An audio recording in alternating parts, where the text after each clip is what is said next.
오늘은 실패하지 않으시는 하나님이라는 제목으로 하나님 말씀 증거하겠습니다. 이스라엘 백성이 하나님의 언약궤를 빼앗기고 망연자실에 빠졌습니다.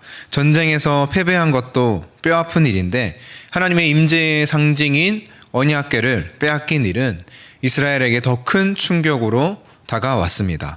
하루아침에 시아버지와 남편을 잃은 여인은 해산하여 낳은 아이의 이름을 이가봇이라 지었습니다. 하나님의 영광이 이스라엘을 떠났다라는 뜻이었습니다. 영광을 상실하고 실패와 절망감이 온 이스라엘을 뒤덮은 듯 보였습니다. 하지만 여러분, 하나님은 실패가 없으신 분이십니다. 하나님은 오히려 실패를 통해 더 큰 일을 행하시는 분이십니다. 오늘 본문 1절과 2절을 보시면 블레셋 사람들이 하나님의 궤를 빼앗아 가지고 에벤에셀에서부터 아스돗에 이르니라. 2절, 블레셋 사람들이 하나님의 궤를 가지고 다곤의 신전에 들어가서 다곤 곁에 두었더니.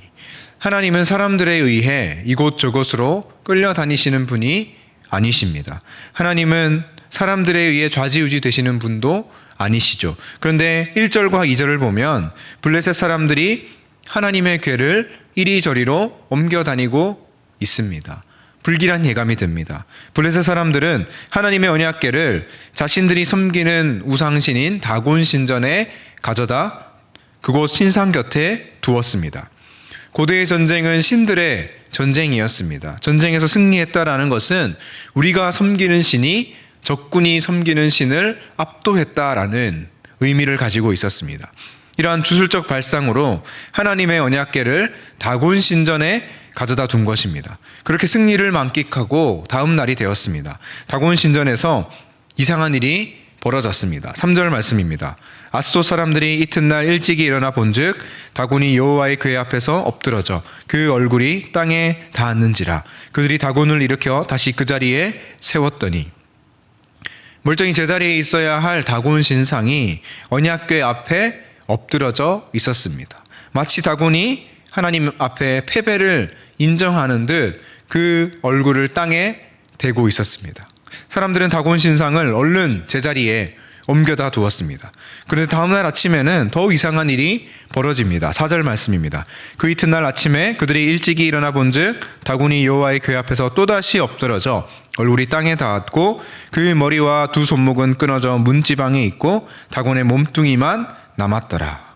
또다시 다곤 신상이 하나님의 언약궤 앞에 엎드러져 있었던 것입니다. 머리와 손목은 끊어지고 몸뚱아리만 남은 우스꽝스러운 모습을 하고 있었습니다. 하루면 우연이라 하겠지만 이틀 연속 다곤 신상이 하나님의 언약궤 앞에 엎드러져 있다라는 것은 우연이 아니죠. 어떻게 된 일입니까? 바로 하나님께서 홀로 전쟁을 이어나가고 계시는 것입니다. 블레셋 진영 한가운데 있는 다곤 신전으로 뛰쳐들어가서 계속해서 전쟁을 이어가시고 다곤 신에게 굴욕적 패배를 안긴 것입니다. 홀로 펼치시는 하나님의 전쟁은 여기서 끝이 아니었습니다. 다곤 신상의 두 손목을 끊어버리신 하나님의 손, 그 능력의 손은 엄중하게 블레셋을 치십니다. 6절 말씀을 보시면 여호와의 손이 아스돗 사람에게 엄중히 더하사 독한 종기의 재앙으로 아스돗과 그 지역을 쳐서 망하게 하니. 전쟁의 죽음만큼이나 무서운 질병의 재앙으로 블레셋을 치시는 하나님이십니다. 블레셋 사람들도 알고 있었습니다. 7절 말씀을 보시면 아스돗 사람들이 이를 보고 이르되 이스라엘 신의 궤를 우리와 함께 있지 못하게 할지라 그의 손이 우리와 우리 신 다곤을 친다 하고. 블레셋 사람들은 이스라엘이 섬기는 여호와의 언약궤 때문이라는 사실을 알고 있었습니다. 그래서 언약궤는 가드로 옮겨집니다. 그리고 10절 말씀을 보시면 에그론이라는 곳으로 또다시 옮겨집니다. 결국 11절 말씀을 보시면 블레셋 방백들이 모여 패배를 선언합니다. 11절 말씀입니다. 이에 사람을 보내어 블레셋 모든 방백을 모으고 이르되 이스라엘 신의 궤를 보내어 그 있던 곳으로 돌아가게 하고 우리와 우리 백성이 죽임당함을 면하게 하자 하니 이는 온 성읍이 사망의 환난을 당함이라. 거기서 하나님의 손이 엄중하심으로.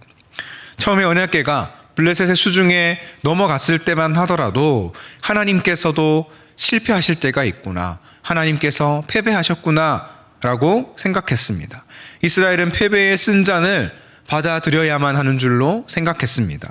하지만 패배도 실패도 아니었습니다. 하나님은 결코 실패하지 않으시는 분이십니다.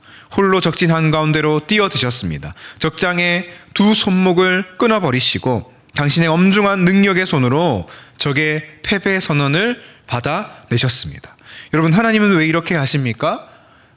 혼자 싸우시는 게 편하시기 때문일까요? 그렇지 않습니다. 앞선 4장에서 살펴본 것처럼 하나님의 능력을 온전히 신뢰하지 못하는 이스라엘에게 당신의 능력을 확인시켜 주시기 위함입니다. 그래서 잠시 실패의 쓴 잔을 맛보더라도 만군의 여호와 하나님을 더욱 신뢰하도록 이와 같이 행하시는 것입니다. 때론 우리 인생에도 실패의 그림자가 드리울 때가 있습니다. 절망하고 낙심할 때도 있습니다. 하나님 도대체 어디에 계십니까? 하고 하나님께 원망할 때도 있습니다. 하지만 오늘 말씀을 기억하시기 바랍니다. 하나님은 결코 실패가 없으신 분이십니다. 실패의 그림자가 드리울 때도 절망하거나 낙심하거나 원망하지 마시기 바랍니다. 잠시 실패의 쓴 잔을 통해 하나님은 우리에게 더 큰 일을 행하실 것입니다. 이 모든 것이 바로 십자가에서 가장 풍성하게 증명되었습니다. 죄와 어둠의 권세 앞에서 십자가에 달려 무기력하게 죽음을 맞이하셨던 예수님께서 3일 만에 부활하셨습니다. 예수님의 부활이 죽음을 향해 승리를 선언한 것입니다. 죽음은 예수 그리스도의 십자가 생명 앞에 패배를 선언한 것입니다. 예수 그리스도의 생명 앞에 죽음은 완패를 선언할 수밖에 없었던 것입니다.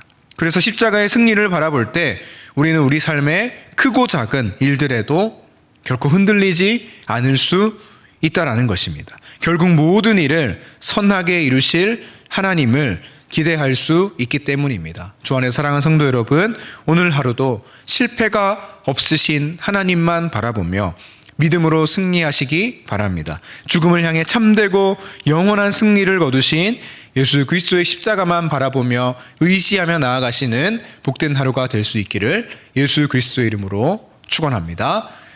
말씀을 기억하며 기도하겠습니다. 실패가 없으신 하나님을 믿으며 오늘도 예수 그리스도의 십자가의 승리만 바라보는 한날의 삶이 되게 하여 주옵소서. 오늘 네팔 단기 선교팀이 출발합니다. 담임 목사님, 원로 목사님을 비롯하여 모든 선교팀원들에게 영육간의 강건함을 허락하여 주시고 모든 일정 가운데 주님 동행하여 주옵소서. 준비되고 있는 다음 세대 수련회와 성경학교를 위해 또한 필리핀 선교를 위해 오직 기도로 준비하는 모든 겨울 사역 되게 하여 주옵소서. 다 같이 주여 한번 부르시고 기도하겠습니다.